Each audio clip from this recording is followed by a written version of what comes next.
નમસ્તે વિદ્યાર્થી મિત્રો, ધોરણ 9માં આપણે વાત કરી રહ્યા છીએ ચેપ્ટર નંબર 8 ગતિ.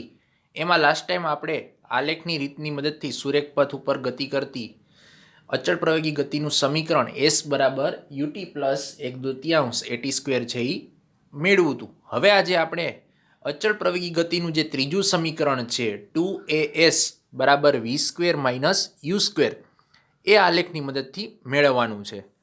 હવે પેલા જેમ પદાર્થ અચળ ગતિ કરતો હતો સુરેખ પથ ઉપર એ જ રીતના અહીંયા ગતિ કરે છે અને એ આલેખ છે તમને આકૃતિમાં બતાવેલો છે. સુરેખ પથ ઉપર એક દિશામાં સ્મોલ એ જેટલા અચળ પ્રવેગથી ગતિ કરતો જે પદાર્થ છે એ ટી જેટલા સમયગાળામાં કેટલું અંતર કાપે છે તો કે સ્મોલ એસ જેટલું અંતર કાપે છે. હવે પદાર્થે જે કાપેલું અંતર વેગ વિરુદ્ધ સમયના આલેખમાં એ બી વડે અને સમય અક્ષ વડે જે ઘેરાતો બંધ વિસ્તાર છે એનું ક્ષેત્રફળ કેટલું છે તો કે ઓ એ બી સી જે તમે આ લેખમાં જોઈ શકો છો.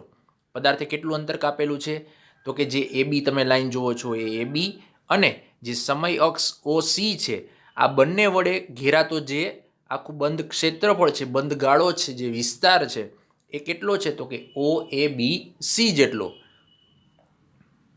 હવે પદાર્થે કાપેલું જે અંતર છે એને આપણે સ્મોલ એસ કહીએ છીએ. તો એ સ્મોલ એસ કઈ રીતના શોધી શકાય તો અહીંયા સમલંબ ચતુષ્કોણ આપણને ઓ એ બીસી છે એ આપેલો છે. સમલંબ ચતુષ્કોણ છે એટલે એમાં સૂત્ર લાગુ પડશે સામસામેની બે બાજુનો સરવાળો એને ગુણ્યા પાસેની બાજુ ભાગ્યા 2. તો એ કઈ રીતના તો કે સામસામેની બે બાજુ તો એમાં કઈ કઈ લીધી છે તો કે ઓ એ અને બીસી લીધી છે જે તમે આલેખમાં જોઈ શકો છો. એ બીસી એ બંનેનો સરવાળો કર્યો છે, સાથે ગુણાકારમાં કયું તો કે ઓ સી બાજુ છે એટલે કે પાસેની જે બાજુ છે એને લીધી છે અને એને ભાગ્યા 2. જ્યારે ઓ એ છે એની આપણે વેલ્યુ જાણીએ છીએ એ પ્રારંભિક વેગ છે એટલે એને સ્મોલ યુ વડે દર્શાવેલો છે.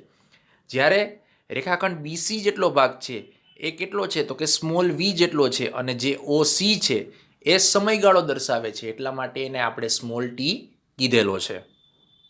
તો આ બધી કિંમત ઉપરના સૂત્રમાં મૂકીએ તો સ્મોલ એસ બરાબર શું થશે તો કે યુ પ્લસ વી એને ગુણ્યા ટી ડિવાઈડ બાય 2 જેને આપણે સમીકરણ નંબર 1 કહીએ. પણ આપણે જાણીએ છીએ કે વેગ અને સમય વચ્ચેનો સંબંધ દર્શાવતું જે સમીકરણ છે કયું છે તો કે વી બરાબર યુ પ્લસ એટી. એના ઉપરથી આપણે કિંમત મૂકીએ તો શું થશે તો કે જે ટી છે એને આપણે સૂત્રનો કરતા બનાવીએ તો આપણને ટીની વેલ્યુ છે એ મળી જાય. ટીને સૂત્રનો કરતા બનાવીએ તો વીની સામેની બાજુ છે યુ વયું જાય તો વી માઇનસ યુ થઈ જાય. આ ઉપરાંત જે ટી છે એ ગુણાકારમાં એ સાથે છે તો એ ભાગાકારમાં આવી જશે. આમ ટીની વેલ્યુ આપણને શું મળશે તો કે વી માઇનસ યુ અપોન એ. જે આ કિંમત મળી ટીની એને આપણે સમીકરણ નંબર 2 કહી દઈએ.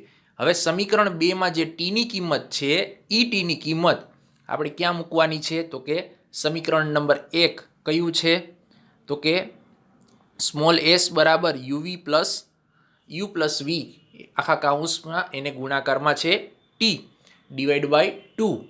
આ જે સમીકરણ નંબર 1 છે એમાં ટીની કિંમત મૂકીએ તો સ્મોલ એસ બરાબર શું થશે તો કે વી પ્લસ યુ એને ગુણ્યા વી માઇનસ યુ છેદમાં 2a.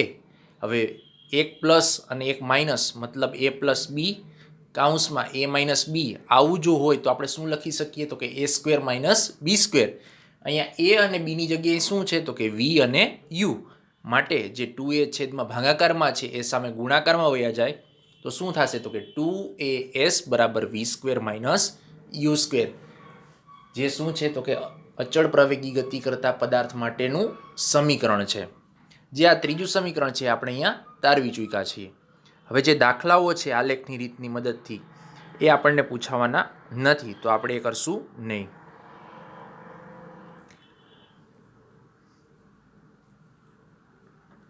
એના પછી છે નિયમિત વર્તુળમય ગતિ. તો આ નિયમિત વર્તુળમય ગતિ કોને કહેવાય છે?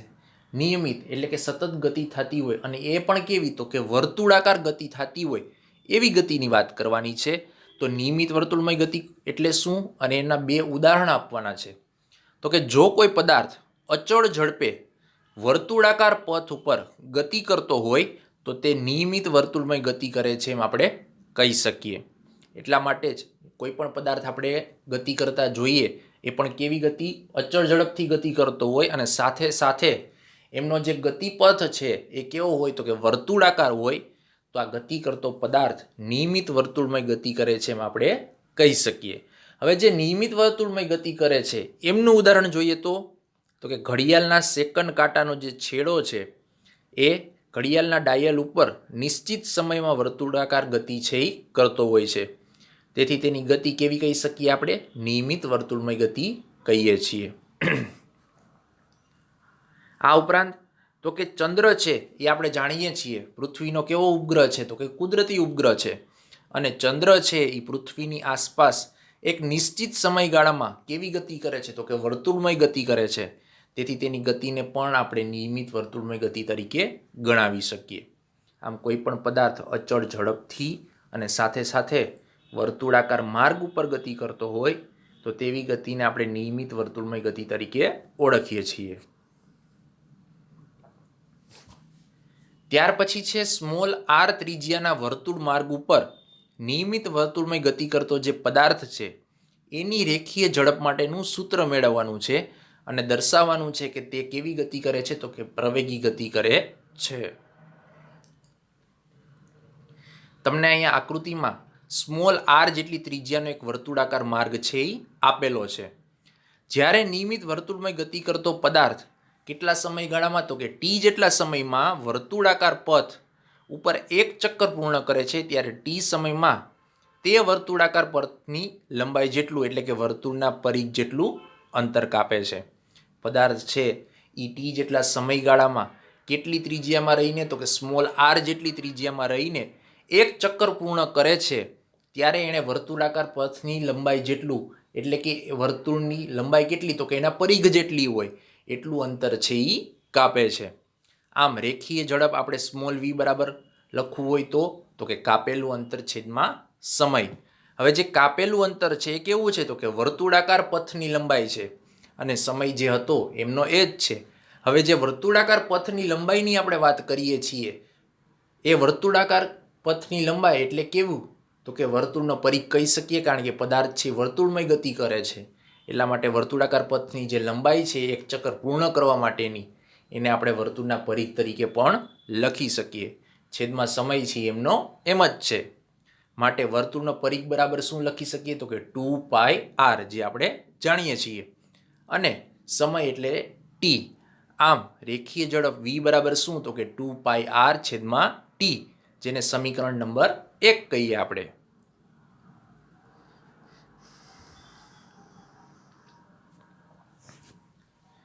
જે આપણને સમીકરણ નંબર 1 મળ્યું એ છે નિયમિત વર્તુળમય ગતિ કરતા પદાર્થની રેખીય ઝડપ શોધવા માટેનું સૂત્ર છે. એટલે ક્યારે આપણને પૂછે કે રેખીય ઝડપ શોધવા માટેનું એ પણ કેવી તો કે નિયમિત વર્તુળમય ગતિ કરતો હોય એવા પદાર્થ માટેનું સૂત્ર કયો તો સ્મોલ વી બરાબર શું થશે તો કે 2πr છેદમાં ટી. હવે નિયમિત વર્તુળમય ગતિ કરતા પદાર્થના વેગનું મૂલ્ય તો અચળ જ જળવાઈ રહે, પરંતુ વેગની દિશા વર્તુળાકાર પથ ઉપર દરેક બિંદુએ છે એ જુદી જુદી હોય છે, કારણ કે વર્તુળાકાર પથ પરના કોઈ બિંદુએ પદાર્થના વેગની દિશા તે બિંદુએ દોરેલા સ્પર્શકની દિશામાં હોય છે. હવે પદાર્થ જ્યારે નિયમિત વર્તુળમય ગતિ કરતો હોય ત્યારે એમના વેગનું મૂલ્ય સરખું રહે છે, અચળ રહે છે, પરંતુ એમના જે વેગની દિશા છે એ કેવી હોય છે તો કે વર્તુળાકાર પથ ઉપર દરેક જગ્યાએ દરેક બિંદુએ અલગ અલગ હોય છે. કારણ કે વર્તુળાકાર પથ ઉપર કોઈ પણ બિંદુએ પદાર્થના વેગની દિશા જો માપીએ અથવા તો જાણવાનો પ્રયત્ન કરીએ તો એ કેવી તો કે તે બિંદુએ એટલે કે જે બિંદુએ આપણે જાણવાનો પ્રયત્ન કરીએ એ બિંદુએ દોરેલા સ્પર્શકની દિશામાં હોય છે.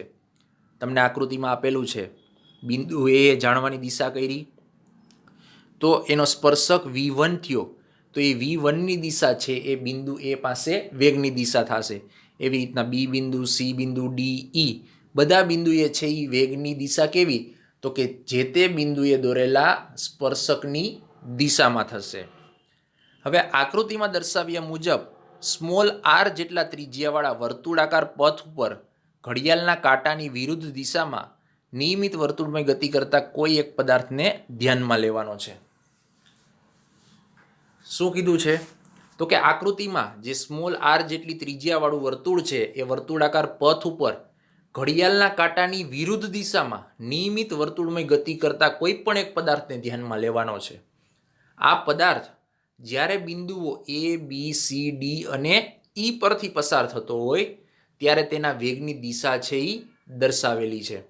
પદાર્થ છે કેવું તો કે એન્ટી ક્લોકવાઇઝ એટલે કે ઘડિયાળના કાંટાની વિરુદ્ધ દિશામાં ગતિ કરે છે અને આપણે એની દિશા 5 બિંદુએ છે ધ્યાનમાં લેવાની છે. 5 બિંદુ ક્યાં છે તો કે એ બી સી ડી અને ઈ. અહીં પ્રત્યેક બિંદુ પર પદાર્થના વેગની દિશા છે એ અલગ અલગ છે, પરંતુ પદાર્થના નિયમિત ગતિ કરતો હોવાથી પ્રત્યેક બિંદુએ વેગનું જે મૂલ્ય છે અથવા તો જેને આપણે ઝડપ કહીએ છીએ એ કેવી મળે છે તો કે સમાન, કારણ કે અચળ પ્રવેગની ગતિ કરે છે. માટે જે એ બિંદુએ V1 સ્પર્શક દોર્યો, બી બિંદુએ V2 સ્પર્શક દોર્યો, સી બિંદુએ V3, ડી બિંદુએ V4 અને ઈ બિંદુએ V5, આ બધાની જે ઝડપ છે અથવા તો વેગ છે એમનું મૂલ્ય સમાન એટલે કે સ્મોલ v જેટલું આપણને મળે છે.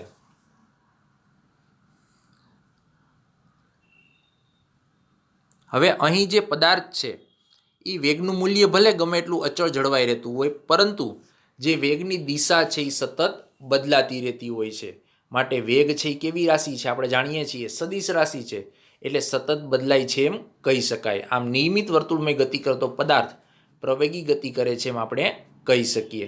આપણે જે 5 બિંદુએ વેગની દિશા જાણી એ વેગની દિશા સ્પર્શકની દિશામાં હતી. આ 5 બિંદુએ જે સ્પર્શક છે એ અલગ અલગ દિશામાં છે, પરંતુ એ આપણને દિશા દર્શાવે છે એટલા માટે આપણે એને સદિશ રાશિ કહીએ છીએ. આમ નિયમિત વર્તુળમય જે ગતિ કરતો પદાર્થ છે એ પ્રવેગી ગતિ કરે છે એમ આ ઉપરથી કહી શકીએ છીએ. તો આ વાત હતી ચેપ્ટર નંબર 8 ગતિ વિશેની. નેક્સ્ટ લેક્ચરમાં આપણે નવું ચેપ્ટર સ્ટાર્ટ કરશું. Thank you.